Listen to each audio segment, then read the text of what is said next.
यूहन्ना 3। फरीसियों में निकोदेमुस नाम का एक मनुष्य था जो यहूदियों का सरदार था। उसने रात को यीशु के पास आकर उससे कहा, हे रब्बी, हम जानते हैं कि तू परमेश्वर की ओर से गुरु होकर आया है, क्योंकि कोई इन चिन्हों को जो तू दिखाता है यदि परमेश्वर उसके साथ ना हो तो नहीं दिखा सकता। यीशु ने उसको उत्तर दिया, मैं तुझसे सच सच कहता हूं, यदि कोई नए सिरे से ना जन्मे तो परमेश्वर का राज्य देख नहीं सकता। निकोदेमुस ने उससे कहा, मनुष्य जब बूढ़ा हो गया तो कैसे जन्म ले सकता है? क्या वह अपनी माता के गर्भ में दूसरी बार प्रवेश करके जन्म ले सकता है? यीशु ने उत्तर दिया, मैं तुझसे सच सच कहता हूं, जब तक कोई मनुष्य जल और आत्मा से ना जन्मे तो वह परमेश्वर के राज्य में प्रवेश नहीं कर सकता। क्योंकि जो शरीर से जन्मा है वह शरीर है, और जो आत्मा से जन्मा है वह आत्मा है। अचंभा ना कर कि मैंने तुझसे कहा, तुझे नए सिरे से जन्म लेना अवश्य है। हवा जिधर चाहती है उधर चलती है और तू उसका शब्द सुनता है, परंतु नहीं जानता कि वह कहां से आती है और किधर को जाती है। जो कोई आत्मा से जन्मा है वह ऐसा ही है। निकोदेमुस ने उसको उत्तर दिया, यह बातें कैसे हो सकती हैं? यह सुनकर यीशु ने उससे कहा, तू इस्राएलियों का गुरु होकर भी क्या इन बातों को नहीं समझता? मैं तुझसे सच सच कहता हूं कि हम जो जानते हैं वह कहते हैं, और जिसे हमने देखा है उसकी गवाही देते हैं, और तुम हमारी गवाही ग्रहण नहीं करते। जब मैंने तुमसे पृथ्वी की बातें कही और तुम विश्वास नहीं करते, तो यदि मैं तुमसे स्वर्ग की बातें कहूं तो फिर कैसे विश्वास करोगे?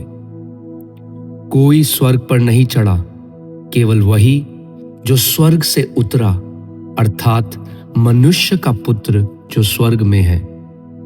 और जिस रीति से मूसा ने जंगल में सांप को ऊंचे पर चढ़ाया, उसी रीति से अवश्य है कि मनुष्य का पुत्र भी ऊंचे पर चढ़ाया जाए, ताकि जो कोई उस पर विश्वास करे वह अनंत जीवन पाए। क्योंकि परमेश्वर ने जगत से ऐसा प्रेम रखा कि उसने अपना इकलौता पुत्र दे दिया, ताकि जो कोई उस पर विश्वास करे वह नष्ट ना हो, परंतु अनंत जीवन पाए। परमेश्वर ने अपने पुत्र को जगत में इसलिए नहीं भेजा कि जगत पर दंड की आज्ञा दे, परंतु इसलिए कि जगत उसके द्वारा उद्धार पाए। जो उस पर विश्वास करता है उस पर दंड की आज्ञा नहीं होती, परंतु जो उस पर विश्वास नहीं करता वह दोषी ठहर चुका, इसलिए कि उसने परमेश्वर के इकलौते पुत्र के नाम पर विश्वास नहीं किया। और दंड की आज्ञा का कारण यह है कि ज्योति जगत में आई और मनुष्यों ने अंधकार को ज्योति से अधिक प्रिय जाना, क्योंकि उनके काम बुरे थे। क्योंकि जो कोई बुराई करता है वह ज्योति से बैर रखता है और ज्योति के निकट नहीं आता, ऐसा ना हो कि उसके कामों पर दोष लगाया जाए। परंतु जो सत्य पर चलता है वह ज्योति के निकट आता है, ताकि उसके काम प्रकट हों कि वह परमेश्वर की ओर से किए गए हैं। इसके बाद यीशु और उसके चेले यहूदिया देश में आए, और वह वहां उनके साथ रहकर बपतिस्मा देने लगा। यूहन्ना भी शालेम के निकट एनोन में बपतिस्मा देता था, क्योंकि वहां बहुत जल था और लोग आकर बपतिस्मा लेते थे। यूहन्ना उस समय तक जेल खाने में नहीं डाला गया था। वहां यूहन्ना के चेलों का किसी यहूदी के साथ शुद्धि के विषय में वाद विवाद हुआ, और उन्होंने यूहन्ना के पास आकर उससे कहा, हे रब्बी, जो व्यक्ति यरदन के पास तेरे साथ था और जिसकी तूने गवाही दी है, देख वह बपतिस्मा देता है और सब उसके पास आते हैं। यूहन्ना ने उत्तर दिया, जब तक मनुष्य को स्वर्ग से ना दिया जाए तब तक वह कुछ नहीं पा सकता। तुम तो आप ही मेरे गवाह हो कि मैंने कहा, मैं मसीह नहीं परंतु उसके आगे भेजा गया हूं। जिसकी दुल्हन है वही दूल्हा है। परंतु दूल्हे का मित्र जो खड़ा हुआ उसकी सुनता है, दूल्हे के शब्द से बहुत हर्षित होता है। अब मेरा यह हर्ष पूरा हुआ है। अवश्य है कि वह बढ़े और मैं घटूं। जो ऊपर से आता है वो सर्वोत्तम है। जो पृथ्वी से आता है वह पृथ्वी का है और पृथ्वी की ही बातें कहता है। जो स्वर्ग से आता है वह सबके ऊपर है। जो कुछ उसने देखा और सुना है उसी की गवाही देता है और कोई उसकी गवाही ग्रहण नहीं करता। जिसने उसकी गवाही ग्रहण कर ली उसने इस बात पर छाप लगा दी कि परमेश्वर सच्चा है, क्योंकि जिसे परमेश्वर ने भेजा है वह परमेश्वर की बातें कहता है, क्योंकि वह आत्मा नाप नाप कर नहीं देता। पिता पुत्र से प्रेम रखता है और उसने सब वस्तुएं उसके हाथ में दे दी हैं। जो पुत्र पर विश्वास करता है अनंत जीवन उसका है, परंतु जो पुत्र को नहीं मानता वो जीवन को नहीं देखेगा, परंतु परमेश्वर का क्रोध उस पर रहता है। यूहन्ना 4। फिर जब प्रभु को मालूम हुआ कि फरीसियों ने सुना है कि यीशु यूहन्ना से अधिक चेले बनाता और उन्हें बपतिस्मा देता है, यद्यपि यीशु स्वयं नहीं वरन उसके चेले बपतिस्मा देते थे, तब वह यहूदिया को छोड़कर फिर गलील को चला और उसको सामरिया से होकर जाना अवश्य था। इसलिए वह सुखार नामक सामरिया के एक नगर तक आया जो उस भूमि के पास है जिसे याकूब ने अपने पुत्र यूसुफ को दिया था, और याकूब का कुआं भी वहां था। अतः यीशु मार्ग का थका हुआ उस कुएं पर यूं ही बैठ गया। यह बात 6 घंटे के लगभग हुई। इतने में एक सामरी स्त्री जल भरने आई। यीशु ने उससे कहा, मुझे पानी पिला, क्योंकि उसके चेले तो नगर में भोजन मोल लेने को गए थे। उस सामरी स्त्री ने उससे कहा, तू यहूदी होकर मुझ सामरी स्त्री से पानी क्यों मांगता है? क्योंकि यहूदी सामरियों के साथ किसी प्रकार का व्यवहार नहीं रखते। यीशु ने उत्तर दिया, यदि तू परमेश्वर के वरदान को जानती और यह भी जानती कि वह कौन है जो तुझसे कहता है मुझे पानी पिला, तो तू उससे मांगती और वह तुझे जीवन का जल देता। स्त्री ने उससे कहा, हे प्रभु, तेरे पास जल भरने को तो कुछ भी नहीं है और कुआं गहरा है, तो फिर वह जीवन का जल तेरे पास कहां से आया? क्या तू हमारे पिता याकूब से बड़ा है, जिसने हमें यह कुआं दिया और आप ही अपनी संतान और अपने पशुओं समेत इसमें से पिया? यीशु ने उसको उत्तर दिया, जो कोई यह जल पिएगा वह फिर प्यासा होगा, परंतु जो कोई उस जल में से पिएगा जो मैं उसे दूंगा वह फिर अनंत काल तक प्यासा न होगा, वरन जो जल मैं उसे दूंगा वह उसमें एक सोता बन जाएगा जो अनंत जीवन के लिए उमड़ता रहेगा।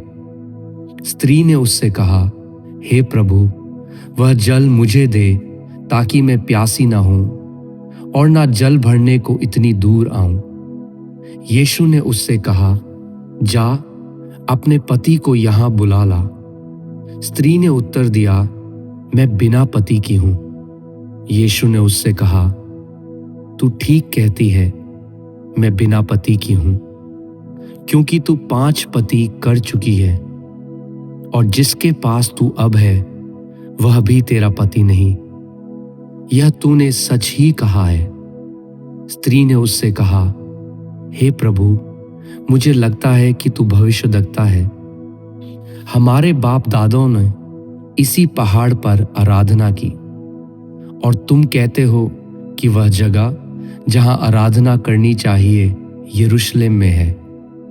यीशु ने उससे कहा, हे नारी, मेरी बात का विश्वास कर कि वह समय आता है कि तुम ना तो इस पहाड़ पर पिता की आराधना करोगे, ना यरूशलेम में। तुम जिसे नहीं जानते उसकी आराधना करते हो, और हम जिसे जानते हैं उसकी आराधना करते हैं, क्योंकि उद्धार यहूदियों में से है। परंतु वह समय आता है, वरन अब भी है, जिसमें सच्चे भक्त पिता की आराधना आत्मा और सच्चाई से करेंगे, क्योंकि पिता अपने लिए ऐसे ही आराधकों को ढूंढता है। परमेश्वर आत्मा है, और अवश्य है कि उसकी आराधना करने वाले आत्मा और सच्चाई से आराधना करें। स्त्री ने उससे कहा, मैं जानती हूं कि मसीह जो क्रिस्त कहलाता है आने वाला है। जब वह आएगा तो हमें सब बातें बता देगा। यीशु ने उससे कहा, मैं जो तुझसे बोल रहा हूं वही हूं। इतने में उसके चेले आ गए और अचंभा करने लगे कि वह स्त्री से बातें कर रहा है। तो भी किसी ने न पूछा, तू क्या चाहता है या किस लिए उससे बातें करता है।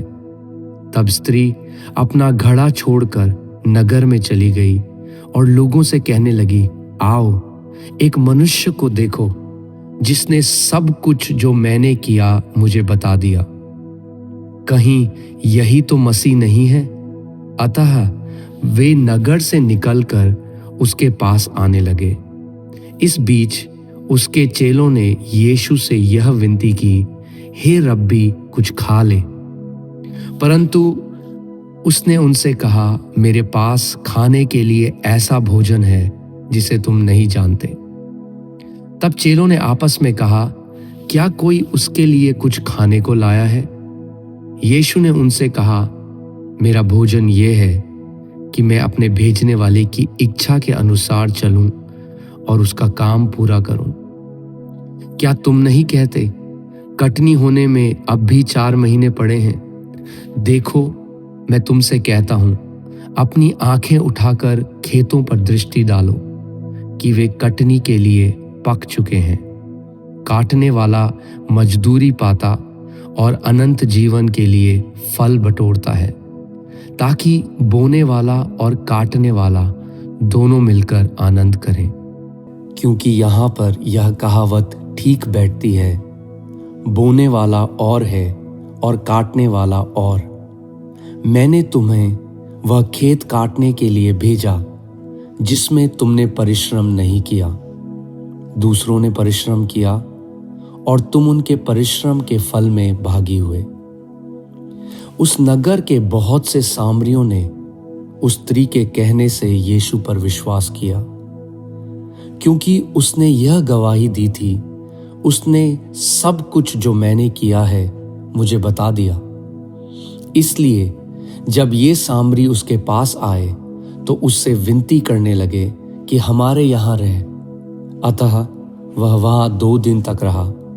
उसके वचन के कारण और भी बहुत से लोगों ने विश्वास किया और उस स्त्री से कहा, अब हम तेरे कहने ही से विश्वास नहीं करते, क्योंकि हमने आप ही सुन लिया है और जानते हैं कि यही सचमुच में जगत का उद्धार करता है। फिर उन 2 दिनों के बाद वह वहां से निकलकर गलील को गया, क्योंकि यीशु ने आप ही साक्षी दी कि भविष्यद्वक्ता अपने देश में आदर नहीं पाता। जब वह गलील में आया तो गलीली आनंद के साथ उससे मिले, क्योंकि जितने काम उसने यरूशलेम के पर्व के समय किए थे, उन्होंने उन सब को देखा था, क्योंकि वे भी पर्व में गए थे। तब वह फिर गलील के काना में आया, जहां उसने पानी को दाखरस बनाया था। वहां राजा का एक कर्मचारी था, जिसका पुत्र कफरनहूम में बीमार था। वह यह सुनकर कि यीशु यहूदिया से गलील में आ गया है, उसके पास गया और उससे विनती करने लगा कि चलकर मेरे पुत्र को चंगा कर दे, क्योंकि वह मरने पर था। यीशु ने उससे कहा, जब तक तुम चिन्ह और अद्भुत काम ना देखोगे, तब तक कदापि विश्वास ना करोगे। राजा के कर्मचारी ने उससे कहा, हे प्रभु, मेरे बालक की मृत्यु होने से पहले चल। यीशु ने उससे कहा, जा, तेरा पुत्र जीवित है। उस मनुष्य ने यीशु की कही हुई बात की प्रतीति की और चला गया। वह मार्ग में ही था कि उसके दास उससे आ मिले और कहने लगे, तेरा लड़का जीवित है। उसने उनसे पूछा, किस घड़ी वह अच्छा होने लगा? उन्होंने उससे कहा, कल 7वें घंटे में उसका ज्वर उतर गया। तब पिता जान गया कि यह उसी घड़ी हुआ जिस घड़ी यीशु ने उससे कहा, तेरा पुत्र जीवित है। और उसने और उनके सारे घराने ने विश्वास किया। यह दूसरा आश्चर्य कर्म था जो यीशु ने यहूदिया से गलील में आकर दिखाया।